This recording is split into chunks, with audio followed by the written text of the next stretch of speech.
Yo, what's up, doggies? It's your boy Beanie Kaloon, and we hyped up today. We hit 500 subscribers, and you guys already know the drill. That means it's time to celebrate. Aw, shit. We back on the mic, doggies. You thought we were just hopping on the 100 subscriber special? Nah, dog. We hit 500 now. That's 5 times the songs, bro. We dropping a whole album in this one. We about to go fucking hard. This for the big 500, doggies. Hey, this for the 500 doggies. Hope you ready for this party. Thank y'all for subscribing. Beanie Kaloon, finna be thriving.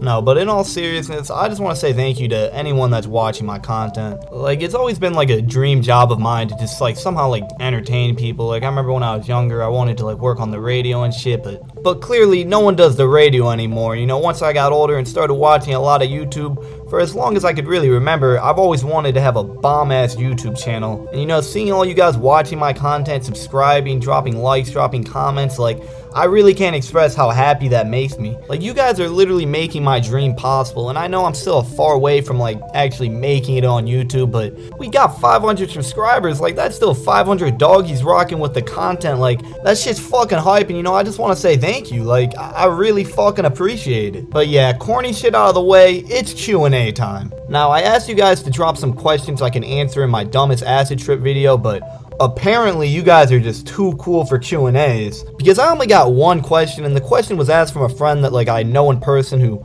only asked the question just to be a nice guy and, you know, give me some content to talk about. But regardless of the fact that literally no one asked a question, I'm gonna answer my friend's question because it's a pretty great question. A611KW asked, I'm a longtime fan way back from the TikTok days, and my favorite video was the best things to do while tripping. So my question for the 500 sub special is, what are the best things to do while tripping? Now this is how you ask a question. For all you guys who didn't know, before I was on the YouTube grind, I was over on the TikTok grind. And TikTok was treating me quite well. I managed to get like 19,000 followers in like 4 months or something, but sadly TikTok did end up banning me. I was pretty hurt at first when I got banned on TikTok, but in TikTok's defense, I was posting some dodgy content. I started my TikTok rise only making drug-related videos, but in doing that, TikTok, you know, they took down a lot of my videos for, well, you know, talking about drugs. But once I hit like 5K followers on TikTok, my brother ended up seeing my TikTok because, you know, TikTok just shows it to everyone you know, everyone in your contacts. And I had the shit where it's like show your videos to people in your contacts turned off.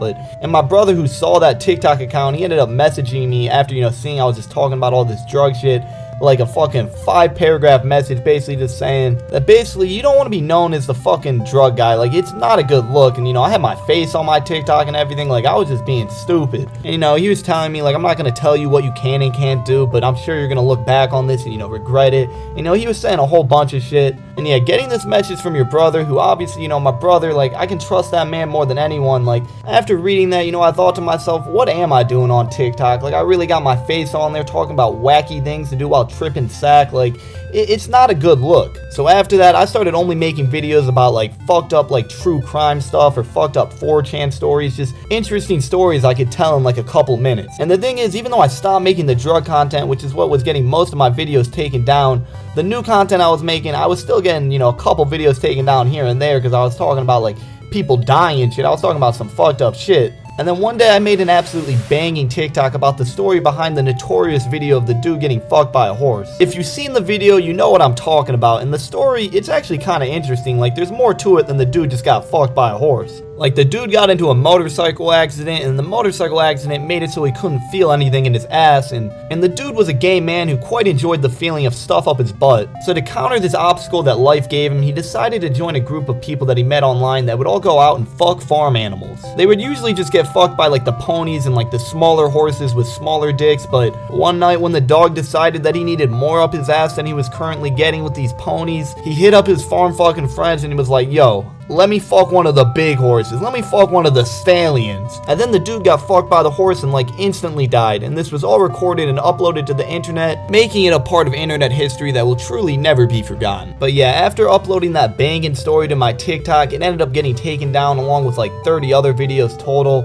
And I guess there's probably just some like max number of videos that get taken down before they just ban you, because I tried to open up my TikTok account and it was just account banned. Like, they gave me an option to write a rebuttal on why I don't think I should be banned, and you know, I wrote some shit, but like, that shit was just a lost cause. Like, there's so many TikTok accounts probably getting banned and shit. Like, there's no way they give a fuck about my 19K follower account. But to me, that shit was my fucking life. Like, I was so hyped up to get clouded on TikTok because, like, as I said, I've like always wanted to be a YouTuber. My plan was I was gonna use my TikTok clout and then shout out my YouTube channel, have that easy early momentum, but no, they just banned me, man, and because of that, I haven't used TikTok since, bro. Fuck a TikTok. But yeah, as for actually answering the question of some of the wackiest things to do while tripping sack, first off, my number one go-to when I'm tripping sack is looking at yourself in the mirror. Now, a lot of people will say, oh no, you should never look at yourself in the mirror. That shit's terrifying. It will set you off on a bad trip. But to that I say, those people have zero idea what they're talking about. There's nothing inherently scary about looking to a mirror when you're tripping sack. Like, the way I see it is, if you're having a good time on your trip, you're gonna have a good time looking in the mirror and making wacky faces. But if you go look into the mirror when you're having a bad trip, I could see how that would be really scary seeing your own face, you know, looking scary and shit. But yeah, I'd heavily recommend fucking with mirrors when you're tripping sack. My personal favorite thing to do is just like slowly lean closer and closer to the mirror, and it looks like you see yourself like literally coming out of the mirror. Like, it's some crazy shit. You gotta try it. Another go-to wacky activity to do while tripping sack is playing with hand shadows. This activity is not to be slept on. This is definitely a go-to for me. Pull out that phone light, start making like hand symbols on my ceiling. Like, I feel like I'm controlling the ceiling and shit. Like, hand shadows will be sure to trip you out. Another wacky activity I'd recommend is reading a picture book, like Guinness World Records or Ripley's Believe It or Not. It may be hard to read any of the actual words with them all like jumping around, but all the pictures are just going absolutely wild. It's like you're reading a picture book, but instead of pictures, you're getting these like live trippy animations, and it's just a great time. The last recommendation is to watch trippy videos on YouTube. Now, I'm sure this is something a lot of people already do when they're tripping, but the main reason I want to talk about this is I want an excuse to shout out this playlist I made of trippy ass videos. In my opinion, this is the ultimate acid shroom tripping playlist.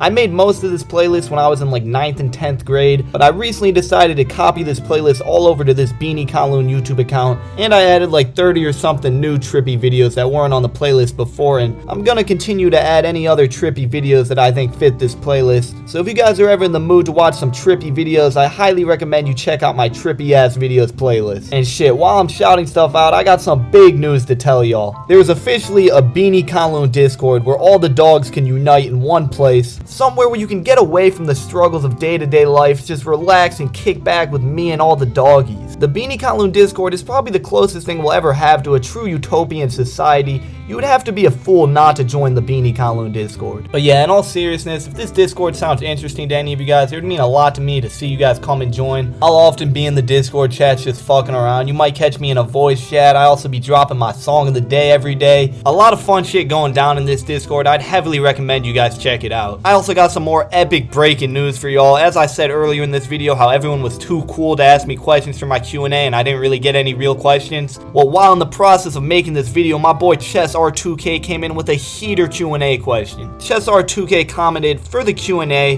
what is your favorite show / cartoon of all time? Now, this is a good question. My favorite show of all time is probably The Sopranos, which is a pretty normie pick. Like, if you look up top 10 shows of all time, every list is gonna have The Sopranos in the top 3. But in my opinion, the show's justifiably ranked as one of the greatest shows of all time because The Sopranos, it's just so fucking gas, dogs. I mean, the show's about like some Italian mob family, and I mean, if you look at the greatest movies of all time, you know, The Godfather 1, The Godfather 2, also about Italian mob families. You really just can't go wrong when you're writing a story about an Italian mafia, and not only is the idea great, you know, mafia shit, the execution's fucking superb. In my opinion, one of the most important things for mafia movies, or really just any movies, are the characters. All the characters in The Sopranos have very well written story arcs where you can see them grow as a person. Except AJ Soprano. His story arc is just constantly the funniest thing I've ever seen, and he's also by far my favorite character. Like, even with his story not really amounting to much, even though they try to do some whack shit near the end with AJ, but no one was fucking with that. AJ Soprano's still a dope ass character like every other character in this show. Like, everyone in this show is just so fucking epic, dogs. Like, for example, the main character, Tony Soprano, he's the head of the mafia. You know, through this position of being a mob boss, throughout the show he's ruthless, cold-hearted, and will do anything to just protect himself. But to contrast this, he's also a family man raising his kids away from the mafia, trying to hide all his mob activities from his kids and just act like a normal father. And if that's not spicy enough for you, did I tell you he also has depression depression and sees a psychiatrist every week? Yeah, that's right. Mob boss with depression that sees a psychiatrist.